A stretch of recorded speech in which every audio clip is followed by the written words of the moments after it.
Hello everyone, आज हम solve करेंगे महान व्यक्तित्व में लेसन 8 के क्वेश्चन आंसर्स, जिसका नाम है भारत के महान चिकित्सक सुश्रुत और चरक। तो आइए शुरू करते हैं।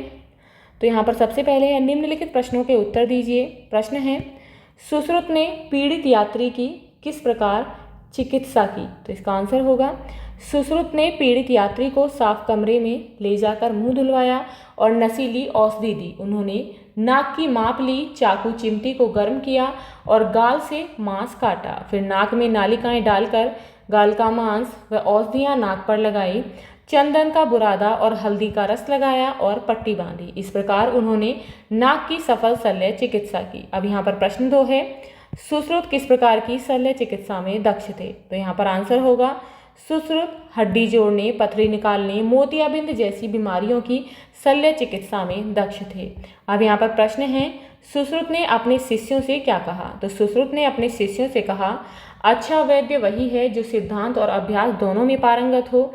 अब यहाँ पर प्रश्न है, आयुर्वेद किसे कहते हैं? तो इसका आंसर होगा, आयु और स्वास्थ्य संबंधी प्रत्येक जानने योग्य ज्ञान वेद को आयुर्वेद कहते हैं।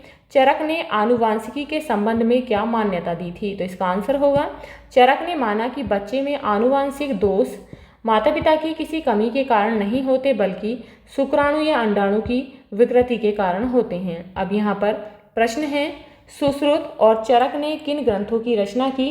ये किस क्षेत्र में उपयोगी हैं? तो इसका आंसर होगा, सुश्रुत ने सुश्रुत संहिता और चरक ने चरक संहिता की रचना की। ये ग्रंथ आयुर्वेद और चिकित्सा विज्ञान के क्षेत्र में उपयोगी हैं। अब यहाँ प्रश्न है, सुश्रुत को प्लास्टिक सर्जरी का जनक क्यों कहा जाता है? तो इसका आंसर होगा, सुश्रुत को प्लास्टिक सर्जरी का जनक कहा जाता है क्योंकि उन्होंने नाक और अन्य अंगों की सफल सर्जरी की और इस क्षेत्र में महत्वपूर्ण कार्य किए। अब यहाँ पर प्रश्न है, नीचे लिखे वाक्यों पर सही अथवा गलत का चिन्ह लगाइए। पहला है, सुश्रुत एक सफल राजनीतिज्ञ थे। तो गलत है, वो कौन थे? एक सफल चिकित्सक थे। तो इसका यहाँ पर गलत लगाएंगे। उसके बाद है, सुश्रुत को प्लास्टिक सर्जरी का जनक कहा जाता है। तो बिल्कुल सही है। चरक को शरीर में जीवाणु की उपस्थिति का ज्ञान था। तो ये भी सही है। चरक जादू से मरीजों की चिकित्सा किया करते थे। तो ये गलत है। अब यहाँ पर क्वेश्चन है, चरक ने शरीर में दांतों सहित हड्डियों की संख्या बताई। तो ऑप्शन है 400, 365, 360 या 380। तो इसका सही आंसर है 360। अब यहाँ पर नेक्स्ट है, सुश्रुत ने ऑपरेशन के पहले उपकरण को गर्म करने को कहा, जिससे, तो इसका यहाँ पर ऑप्शन है, कीटाणु समाप्त हो जाएं, धार तेज हो जाए, उपकरण चमकीला हो जाए या फिर मरीज को कष्ट ना हो। तो इसका आंसर होगा, कीटाणु समाप्त हो जाएं। अब यहाँ पर नेक्स्ट क्वेश्चन है, अगर आपको चिकित्सक बनने का अवसर मिला तो आप किस प्रकार के रोगों का इलाज करना चाहेंगे और क्यों? मरीजों के इलाज के समय आप किन किन बातों का ध्यान प्रमुख रूप से रखेंगे? तो इसका आंसर आप अपने अकॉर्डिंग देंगे। आप जो भी बनना चाहते हैं तो आप उसके बारे में लिखेंगे।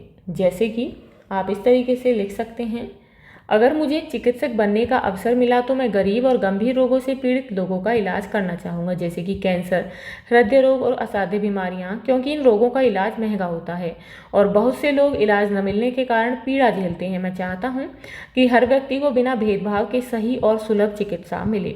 मरीजों का इलाज करते समय मैं निम्न बातों का विशेष ध्यान रखूँगा। मरीजों से सहानुभूति और नम्रता से पेश आऊँ, रोगों की सही जाँच करके उचित और प्रभावी इलाज करूं, साफ सफाई और संक्रमण से बचाव पर विशेष ध्यान दूंगा, मरीज को समय पर दवाइयां और परामर्श दूं, मरीज का मनोबल बढ़ाऊं ताकि वह मानसिक रूप से भी मजबूत बना रहे। अब यहाँ पर क्वेश्चन है, बड़ों से पता कीजिए निश्चेतक क्या है, यानी कि एनेस्थीसिया किसे कहते हैं? तो वह दवा होती है ये जो ऑपरेशन या किसी अन्य दर्दनाक प्रक्रिया के दौरान रोगी को दर्द का अनुभव नहीं होने देती। यह दवा शरीर के किसी विशेष भाग को या पूरे शरीर को अस्थायी रूप से संवेदन शून्य यानी कि शून्य कर देती है। अब यहाँ पर प्रश्न है, प्लास्टिक सर्जरी किसे कहते हैं? तो प्लास्टिक सर्जरी एक विशेष प्रकार की शल्य चिकित्सा यानी कि सर्जरी है जिसमें शरीर के विकृत या क्षतिग्रस्त अंगों को ठीक किया जाता है या उनको नया आकार दिया जाता है। यह सर्जरी जलने, चोट लगने, जन्मजात दोष या दुर्घटना के कारण बिगड़े अंगों की मरम्मत के लिए की जाती है। आजकल सौंदर्य बढ़ाने के लिए भी इसका प्रयोग किया जाता है।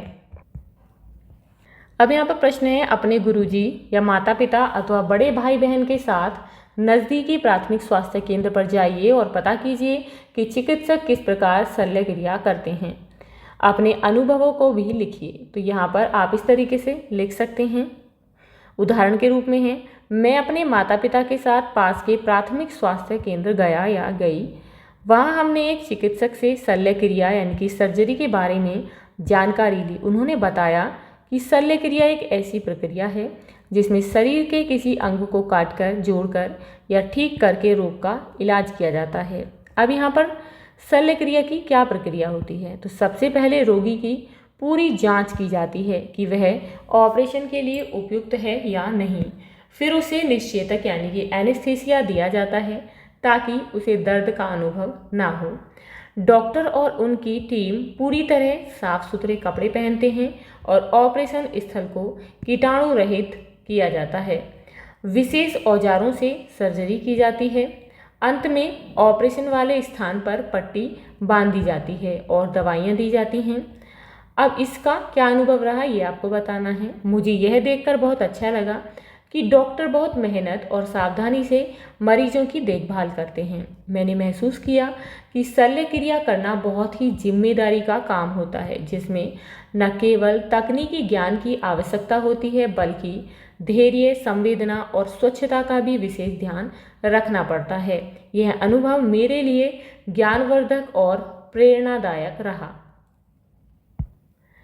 अब यहाँ पर नेक्स्ट है, बहुत सारी बीमारियां होने पर हमारी माँ, नानी, दादी घरेलू नुस्खों से ही इलाज कर दिया करती हैं। पता कीजिए और सूची बनाइए कि आपके घर में ऐसी घरेलू दवाइयाँ कौन कौन सी हैं। तो आप यहाँ पर अपने घर पर पूछकर, अपनी दादी, अपनी नानी से पूछकर लिखेंगे। जैसे कि मेरे घर में माँ और दादी कई बीमारियों के लिए घरेलू नुस्खे अपनाती हैं। नीचे ऐसी कुछ घरेलू दवाइयों की सूची दी गई है। तो यहाँ पर बीमारी का नाम है और उसके लिए क्या घरेलू दवा या नुस्खा दिया जाता है, तो आप इसी तरीके से लिखेंगे। जैसे कि सर्दी खांसी में अदरक, तुलसी और काली मिर्च का काढ़ा, गले में खराश हो तो नमक के गुनगुने पानी से गरारे, पेट दर्द या फिर गैस हो तो अजवाइन और काला नमक के साथ गुनगुना पानी, हल्का बुखार हो तो तुलसी के पत्ते, अदरक और शहद मिलाकर सेवन करें, घाव या चोट हो तो हल्दी पाउडर लगाना या फिर हल्दी वाला दूध पीना चाहिए। सिर दर्द में पुदीने का तेल या लौंग का लेप माथे पर लगाना, त्वचा पर जलन या फिर खुजली हो तो एलोवेरा जेल या फिर नीम की पत्तियों का पेस्ट लगाएं। पाचन यदि ठीक ना हो तो त्रिफला चूर्ण रात को गर्म पानी के साथ लेना। अब यहाँ पर इसका क्या निष्कर्ष है? इन घरेलू दवाओं से सामान्य बीमारियों में आराम मिलता है और ये बिना किसी साइड इफ़ेक्ट के होती हैं। ये हमारे घरों की परंपरा और अनुभव का हिस्सा हैं जो आज भी बहुत उपयोगी हैं। तो ये थे हमारे लेसन 8 के क्वेश्चन आंसर्स। आई होप आपको समझ आ गए होंगे। यदि आपको इस लेसन से रिलेटेड कोई भी डाउट है तो आप मुझे कमेंट बॉक्स में कमेंट करके बता सकते हैं। तो मिलते हैं नेक्स्ट वीडियो में नेक्स्ट चैप्टर के साथ। If you like this video please like and share, and if you are new on this channel please subscribe the channel. Thank you.